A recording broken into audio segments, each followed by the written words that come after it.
রাজপথে নামা মানেই যখন স্বৈরাচারী নির্যাতন, কথা বলা মানেই যখন মৃত্যুর ঝুঁকি নেয়া, তখন রাজপথেই ছিলেন বিএনপি নেতা রকিবুল ইসলাম বকুল। খুলনা ৩ অঞ্চলের মানুষজন জানে তাদের জন্য এমন একজন আছেন যিনি ছুটে যান যে কোনো প্রয়োজনে। খুলনাকে আরও আধুনিক ও সমৃদ্ধশালী করার বাস্তবমুখী পরিকল্পনাও করে রেখেছেন রকিবুল ইসলাম বকুল। প্রত্যেকটি মানুষই স্বপ্ন দেখে, স্বপ্নটাকে দেখতে হয়, স্বপ্নে মানুষকে বাঁচিয়ে রাখে। আমি আর ব্যতিক্রম কিছু নই। আমি স্বপ্ন দেখতে ভালোবাসি। সেই স্বপ্ন অনেকটা আকাশ ছোঁয়ার মতো। আমার একটি স্বপ্নের কথা আমি নিজের মনের মধ্যে রেখে দিয়েছি, কিন্তু বলার সুযোগ পাইনি। করার ইচ্ছা আছে। আমার স্বপ্নটা একেবারে আমার খুলনাকে নিয়ে। আমার খুলনাকে আমি সুন্দরবনের সীমানা থেকে শুরু করে ডিপসি যেখানে আছে সেখান থেকে শুরু করে যশোর সীমান্ত পর্যন্ত এই পুরো অঞ্চলকে আমি আমার স্বপ্নের মতো করে ঢেলে সাজাতে চাই। আধুনিক বিশ্বের সাথে প্রতিযোগিতামূলক একটি শহরে রূপান্তরিত করতে চাই। একটি ইন্ডাস্ট্রিয়াল পার্ক বলেন, ইন্ডাস্ট্রিয়াল জোন বলেন, এআই ভিত্তিক একটি প্রতিষ্ঠানে আমি রূপান্তরিত করতে চাই। খুলনা ৩, শিল্প আর কৃষির একসাথে বসবাস। একদিকে মিল কারখানা, অন্যদিকে খাল, মাঠ, ঘের। এই বৈচিত্র্যের ভেতরেই মানুষের জীবন চলে। দেখেছি যে আমার অঞ্চলের মানুষ অত্যন্ত দরিদ্র। তাদের সাথে আমি মিশি, আমি দেখতে পাই যে অধিকাংশ মহিলারাই অসুস্থ। অত্যন্ত কষ্টের সাথে বলতে হয়, কোনো আধুনিক হসপিটাল নেই, কোনো প্রাইভেট হসপিটালও নেই। সম্পূর্ণ মানুষগুলো এতটাই অসহায়, তাকে যে কোনো চিকিৎসার জন্যে শহরে যেতে হয় 10 কিলোমিটার দূরে। পাট শিল্প, পাট ব্যবসার একটি রমরমা ব্যবসা ছিল, সব কিছুই আজকে বিলীন হয়ে গেছে। জুট মিল তো সব বন্ধ, পাশাপাশি কোনো ব্যবসা বাণিজ্য নেই বললেই চলে। মানুষের যদি কর্মসংস্থানের সুযোগ না থাকে তাহলে সেই মানুষগুলো কি করবে? অসহায় হয়, তারপর মানসিকভাবে বিকারগ্রস্ত হয়, আস্তে আস্তে কী করে মাদকের দিকে ধাবিত হয়। এই কর্মসংস্থান পাচ্ছে না বোধহয় বিভিন্নভাবে বিভিন্ন দিকে তারা অসামাজিক কর্মকাণ্ডে লিপ্ত হচ্ছে। কেউ মাদক গ্রহণ করছে, কেউ চুরি করছে, কেউ ছিনতাই করছে, কেউ ডাকাতি করছে, কেউ প্রকাশ্য দিবালোকে আমাদের মা বোনদেরকে তাদের চলার পথে প্রতিবন্ধকতা সৃষ্টি করছে। এটা একটা সামাজিক অবক্ষয়। ওনার ভাষা কথা হচ্ছে আমি সবার জন্য, মানে উনি স্থান মানে বড় লোক বা নিচু এরকম কিচ্ছু না। উনি একটা রিক্সাওয়ালাকে ডেকে কথা বলছে, উনি একটা জেলেকে ডেকে কথা বলছে, উনি একটা সাধারণ বস্তিতে গিয়ে ঘরের ভিতর ঢুকে যাচ্ছে। আমি বিশ্বাস করি যে বকুল ভাই নির্বাচিত হলে আমাদের প্রত্যাশা বকুল ভাই যুব সমাজের বেকারত্ব দূর করবে। তিনি খুলনার বন্ধ মিল কারখানা চালু করবেন। আর এই মিল কারখানা চালু হলে আমাদের শ্রমজীবী মানুষের যে অভাব অনটন, যে দুঃখ কষ্ট, তা দূর হবে। যে খালিশপুর, দৌলতপুর, খান জাহান আলী একসময় শ্রমিকের পদভারে মুখরিত থাকত, আজ সেখানে শুধুই নিস্তব্ধতা। আমি এখন বাংলাদেশের সবচেয়ে বড় একটি জুট মিল, কিসেন জুট মিলে অবস্থান করছি। এখান থেকে আমি বের হচ্ছি, কিন্তু ভগ্ন হৃদয়ে আমি যেটা দেখানোর চেষ্টা করছি সেটা হচ্ছে যে একসময় কোলাহলপূর্ণ ছিল শ্রমিক ভাইদের আনাগোনা এবং শ্রমিক ভাইদের সাথে সম্পর্কিত প্রতিটি মানুষ তখন একটি সুন্দর স্বাচ্ছন্দ্যে জীবনযাপন করত।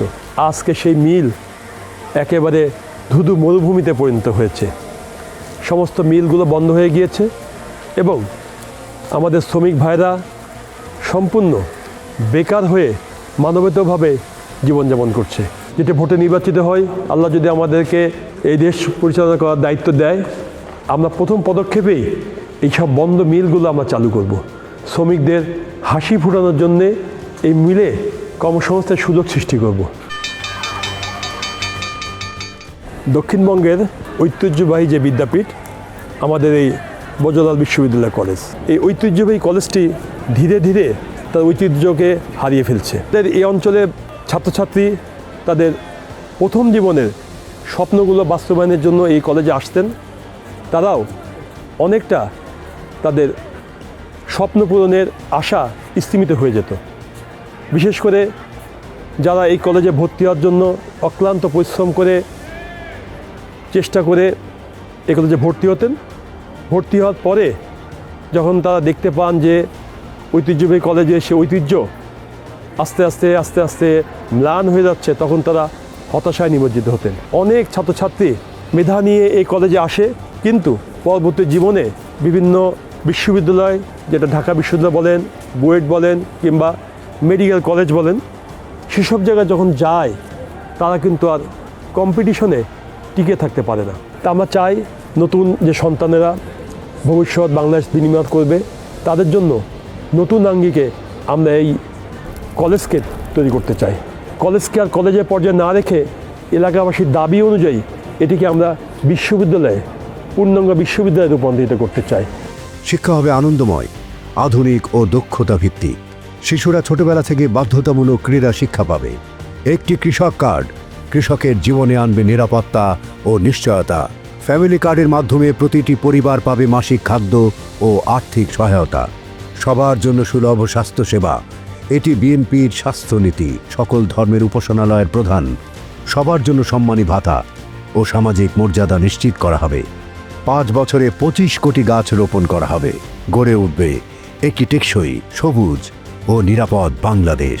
জনাব রকিবুল ইসলাম বকুল ভাই 3 আসনের যত মসজিদ মাদ্রাসা আছে, ইমাম মুয়াজ্জিন আছে, জনগণ আছে, যথাযথ প্রাপ্য যথাযথ সম্মান রকিবুল ইসলাম বকুল ভাইয়ের দ্বারা আমরা পাবো বলে আশা করি। ইনি সেই ব্যক্তি বা ইনার ভিতরে আমরা সেই গুণগুলো দেখেছি যার ভিতরে সেই সাম্প্রদায়িকতা নাই, একটি গণতান্ত্রিক মানসিকতা আছে। খুলনা 3 আসনের জনাব আলহাজ রকিবুল ইসলাম বকুল যদি সংসদ সদস্য নির্বাচিত হয়ে আসতে পারেন, আমাদের ব্যবসায়ী মহলের থেকে তার প্রতি দাবি থাকবে আমরা যাতে নির্বিঘ্নে, নির্ভয়ে, সুন্দরভাবে আমাদের ব্যবসা পরিচালনা করতে পারি, সেদিকে সদয় দৃষ্টি রাখবেন। বকুল ভাই এলাকায় নির্বাচিত হলে বাচ্চাদের পড়ালেখার উন্নত হয়, এটাই শুধু চাওয়া বকুল ভাইয়ের দ্বারা। আমি বকুল ভাইয়ের কাছে প্রত্যাশা করছি যাতে আমার এলাকায় একটি হসপিটাল নির্মাণ করে দেওয়া হয়। রাজনীতি করার কারণে বিগত 17 বছর থেকে এত পরিমাণ নির্যাতিত হয়েছি, মামলা খেয়েছি, বাড়ি ছাড়া হয়েছি। আমার ফ্যামিলি এখানে থাকতো, তারাও সবসময় রিক্সের ভিতরে থাকতো। আমি 9 সাল থেকে একটানা 3.5 বছর এলাকা ছাড়া। রাজনীতি করার কারণে আমি এলাকায় ঢুকতে পারিনি, আমার ফ্যামিলিকে সময় দিতে পারিনি। ফ্যামিলি সবসময় আতঙ্কের ভিতরে থাকতো। আমার এই বাচ্চাটা স্কুলে যেত, তাও আতঙ্কে থাকতো। আমাদের এখানে আমাদের সন্তানেরা যেভাবে বিশ্বের আমেরিকাতে দেখেছেন সিলিকন ভ্যালি আছে, আমরা এখানে আমাদের এই সমুদ্র এবং নদীর তীরবর্তী এই অঞ্চলটাকে আমরা সেই রকম একটি সিলিকন ভ্যালিতে রূপান্তরিত করতে চাই। এই টাইপের একটি স্বপ্ন অনেকদিন যাবতীয় মনের মধ্যে রেখে দিয়েছি। আল্লাহ তাআলা সুযোগ দিলে ইনশাল্লাহ সে স্বপ্ন পূরণ আমি করব। শহীদ রাষ্ট্রপতি জিয়াউর রহমান উন্নয়নের ভিত্তি গড়ে দিয়েছিলেন। বেগম খালেদা জিয়া সেই পথে দেশকে অগ্রগামী করেছেন। আজ তারেক রহমান রাষ্ট্র মেরামতের রূপরেখা প্রণয়ন করেছেন। নতুন খুলনা 3 গড়ার পথে একসাথে এগিয়ে যায়, যেখানে উন্নয়ন মানে কেবল অবকাঠামো নয়, উন্নয়ন মানে মানুষের জীবন মানের গুণগত পরিবর্তন। উন্নত খুলনা 3 গড়তে দরকার সঠিক দৃষ্টিভঙ্গি, দরকার স্থির সিদ্ধান্ত। এই পরিবর্তনের পথে খুলনার মানুষের সমর্থন ও সচেতন অংশগ্রহণই সবচেয়ে বড় শক্তি। ধানের শীষেই হোক নতুন দিনের শুরু।